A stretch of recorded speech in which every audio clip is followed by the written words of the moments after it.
Dear student, we are going to learn grammar and we are learning active voice, passive voice. Remember that it is of 2 marks question and you will be asked in do as directed. સૂચવ્યા પ્રમાણે જે exercise કરો એવી exercise આવે એમાં આ 2 માર્કનો પ્રશ્ન છે. You will be given 3 sentences. તમને એક જ પેરેગ્રાફમાં 3 વાક્યો આપેલા હોય. The first sentence is given as an example and the remaining 2 sentences you have to do. And when you change correctly both of the sentences, you will get 2 marks. Now here isolated sentences we are going to do. અહીંયા જે આપણે વાક્યો કરવાના છે isolated એટલે છૂટા છવાય એક વાક્યો કરવાના છે સમજાવવા પૂરતા. Now active voice and passive voice.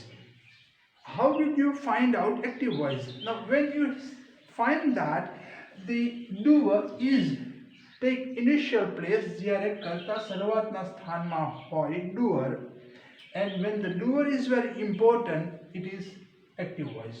જો doer મહત્વનો હોય તો ઇનિશિયલ શરૂઆતના ભાગમાં આવે છે અને મહત્વનો હોય એટલા માટે એ એક્ટિવ વોઇસ સબ્જેક્ટ doer શરૂઆતમાં પછી વર્બ અને ઓબ્જેક્ટ.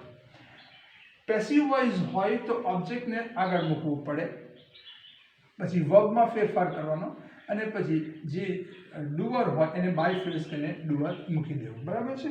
આ એની ખાસિયત છે. હવે how can you change active voice into passive voice? Very simple. જરા એક ટ્રીક છે સમજવાનું. First of all you have to find out the verb. જે કોઈ વાક્ય હોય એ વાક્યમાં ક્રિયાપદ કયું છે એ ઓળખી લેવાનું. ઓકે, નાઉ તમને ઉદાહરણ પર સમજાવતો જાઉં છું. We are having ની જગ્યાએ ડ્રિંકિંગ લખો તોય વાંધો નથી. our morning tree. તો આ are having અથવા are drinking એ ક્રિયાપદ થયું. બીજા વાક્યમાં જોઈએ. every student should do એ ક્રિયાપદ થયું. બરાબર? ઓકે, બીજા વાક્ય આપણે પછી શીખતા જઈશું. Now the verb is transitive. યાદ રાખજો કે ટ્રાન્ઝિટિવ વર્બ હોય તો transitive verb tax N object, એના પછી કર્મ હોય અને એ કર્મ હોય તો જ પેસિવ વોઇસ બને. બાકી ઇનટ્રાન્ઝિટિવ વર્બ હોય તો પેસિવ વોઇસ બનતો નથી. એટલે કદાચ તમને એમ કે સિટ ડાઉન અથવા સ્ટેન્ડ અપ, તો આવા વાક્યને પેસિવ વોઇસમાં ફેરવવાની જો કે જુદી રીત છે કે યુ આર રિક્વેસ્ટેડ ને વગેરે વગેરે રીતે, પણ સાચી રીત તો નથી જ, ખરેખર અર્થમાં નથી. અને he went to મુંબઈ લખ્યું અને પેસિવ વોઇસ કરવાનું કહે તો શક્યતા નહીં, કારણ કે વેન્ટ એ ટ્રાન્ઝિટિવ વર્બ નથી. હવે આ ટ્રાન્ઝિટિવ વર્બ હોવું જોઈએ. એટલે પહેલી વર્બ ટ્રાન્ઝિટિવ હોય એ વર્બ ઓળખવાનું અને વર્બ પછીનો ભાગ જે છે એ ઓબ્જેક્ટને શરૂઆતમાં મૂકવાનું. ઓબ્જેક્ટને શરૂઆતમાં મૂકીને વર્બમાં ફેરફાર કરવાનો અને પછી જે ડુઅર હોય એને બાય ફ્રેઝથી લખવાનું. હવે આપણે ઉદાહરણ સમજીએ. We are having a drinking our morning tea. Morning tea એ કર્મ છે, ઓબ્જેક્ટ છે, આપણે એને શરૂઆતમાં મૂકીએ. બરાબર છે?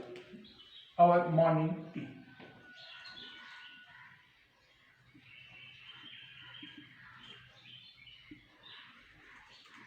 આ ટી કર્મ છે, એના અર્થમાં વધારો કરતા મોર્નિંગ એન્ડ અવર. આ પ્રોનાઉન છે અને એ પ્રોનાઉન એડજેક્ટિવ, આ એડજેક્ટિવનું કામ કરે, આ નાઉન અને એ કર્મ થયું આપણે શરૂઆતમાં લીધું. પછી આર હેવિંગ અથવા આર ડ્રિંકિંગ એને આપણે ફેરવવાનું છે, એ ક્રિયાપદ મૂકવાનું. એટલે આપણે ઓબ્જેક્ટને શરૂઆતમાં મૂક્યું, પછી આપણે ક્રિયાપદ મૂકવાનું, ઉપરની જેમ જ ક્રિયાપદ મૂકવાનું. ઓકે, તો ક્રિયાપદ એક બે ભાગમાં છે, એક આર છે અને એક હેવિંગ છે. જો બે ભાગમાં હોય તો એનો અર્થ એમ થાય કે એક સહાયક ક્રિયાપદ, એક હેલ્પિંગ વર્બ. અહીંયા આર અને હેવિંગ અથવા આર અને ડ્રિંકિંગ બંને શીખતા જઈએ. તો આર એ સહાયક ક્રિયાપદ, આ હેવિંગ એ આઈએનજીનું ક્રિયાપદ, પ્રેઝન્ટ પાર્ટિસિપલ. જો સહાયક ક્રિયાપદ હોય હેલ્પિંગ વર્બ, તો હેલ્પિંગ વર્બ બેઠું લખી દેવું જે તે ફોર્મમાં. એટલે ટુ બીનું ક્રિયા, ઓકે, હેલ્પિંગ વર્બ છે એનો પેસિવ વોઇસનું વર્બ હોય તો હેલ્પિંગ વર્બ, પછી બી ફોર્મ, હેલ્પિંગ વર્બ હોય તો જ લાલ અક્ષરમાં લખેલું છે, ન હોય તો લખી શકાય નહીં. હેલ્પિંગ વર્બ હોય તો જ લખવાનું, નહીં તો નહીં. પછી બી ફોર્મ, બી નું કોઈ પણ એક રૂપ લખવાનું અને ત્યાર પછી પાસ્ટ પાર્ટિસિપલ. પાસ્ટ પાર્ટિસિપલ શીખ્યા આપણે, બરાબર. નાઉ અવર મોર્નિંગ ટી. આર સહાયક ક્રિયાપદ છે એટલે આર નું થશે અહીંયા સહાયક ક્રિયાપદ લખવાનું છે, પણ આર નહીં લખાય, અહીંયા ઇઝ થઈ જાય, કારણ કે અહીંયા વી છે એટલે આર. અવર મોર્નિંગ ટી છે એટલે ઇઝ, બરાબર, એટલે આર લખાય.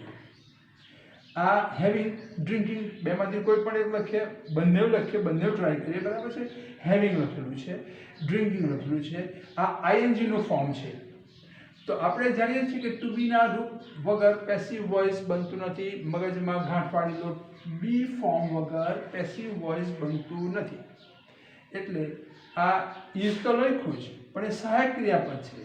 આપણે આ બી નું એક ફોર્મ લખવાનું, તો કયું બી નું ફોર્મ લખવાનું? જો આ આઈએનજી માં હોય તો બી નું પણ આઈએનજી લેવું, બી, બરાબર. હવે પાછું પણ યાદ રાખો કે જે તે મુખ્ય ક્રિયાપદ હોય, આ સહાયક ક્રિયાપદ થયું તો આ મુખ્ય ક્રિયાપદ, તો મુખ્ય ક્રિયાપદના પાસ્ટ પાર્ટિસિપલ વગર પેસિવ વોઇસ બનતું નથી. તો આ હેવ નું પાસ્ટ પાર્ટિસિપલ હેવ, અને ડ્રિંકિંગ નું પાસ્ટ પાર્ટિસિપલ drunk. એટલે our morning tea is being had, is being drunk by, we નું થશે us, બરાબર. જરાક મગજમાં ગાંઠ વાળી દો, સમજાઈ જાય એવું છે ને, હેલું છે. બીજું વાક્ય લઈએ. Every student should do the homework regularly. ક્રિયાપદ આપણે માર્ક કરેલું છે should do, બરાબર. તો ક્રિયાપદ પછીનો જે ભાગ છે એ કર્મ એને આપણે આગળ લઈએ છીએ, ધ હોમવર્ક.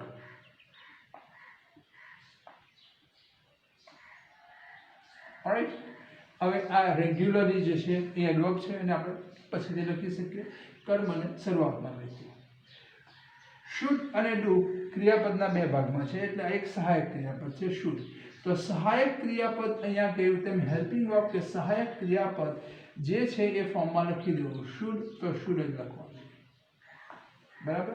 અને આપણે પાછું જાણીએ છીએ કે ટુ બી ના ફોર્મ વગર પેસિવ વોઇસ બનતું નથી. તો શુડ ડુ લખેલું છે, ડુ એનું મુખ્ય ક્રિયાપદ છે ને મૂળ ફોર્મમાં જ છે, તો ટુ બી ના રૂપમાં પણ આપણે લખીએ શુડ બી. આ મુખ્ય ક્રિયાપદ છે ડુ, અને આપણે જાણીએ છીએ કે પાસ્ટ પાર્ટિસિપલ વગર પેસિવ વોઇસ બનતું નથી. તો પાસ્ટ પાર્ટિસિપલ ડુ નું હશે done. So the homework should be done by every student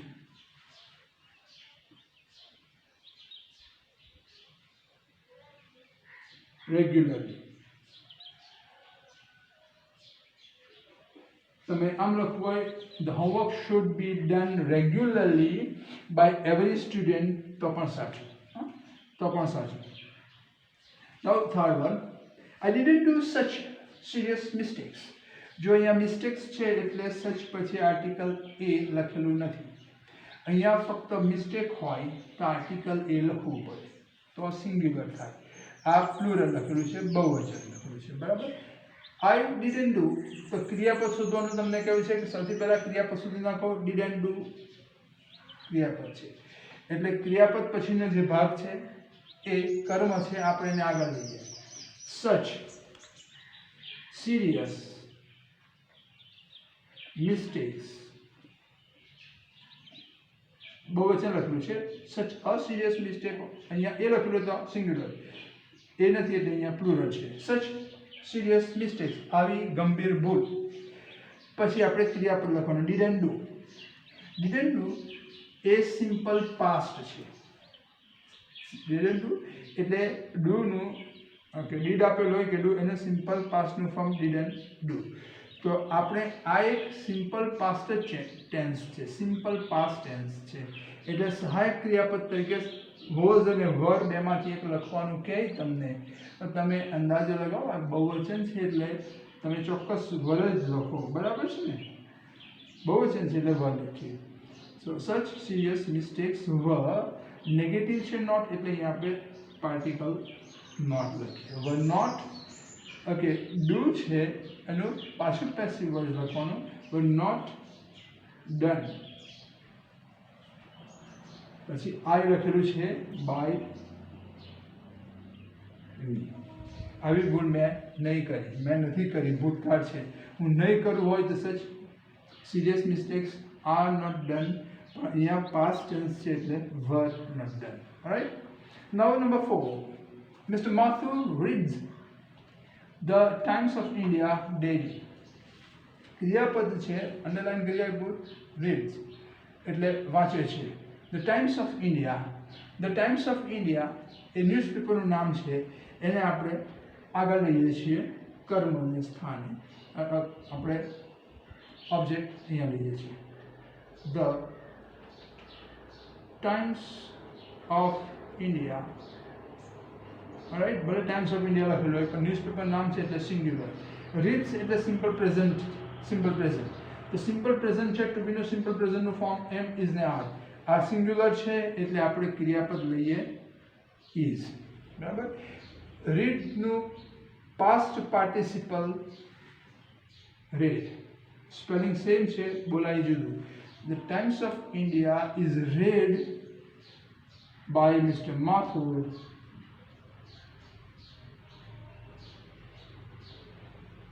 daily. બરાબર છે? Okay. સમયસૂચક શબ્દ.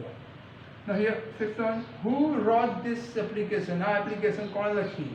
Okay, now who wrote this application? So this application આપણે જાણીએ છીએ કે WH વર્ડ ક્વેશ્ચન તરીકે હોય, WH વર્ડ પ્રશ્ન તરીકે હોય તો હંમેશા શરૂઆતનું સ્થાન લે.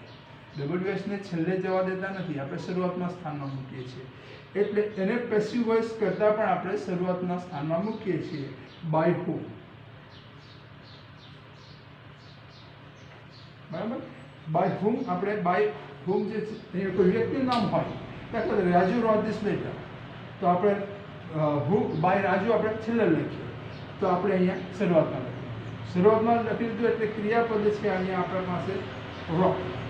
હવે રોટ જે ક્રિયાપદ છે સિમ્પલ પાસ્ટ તો એ એનું સિમ્પલ પાસ્ટ છે લખીએ સહાયક ક્રિયાપદ વોઝ.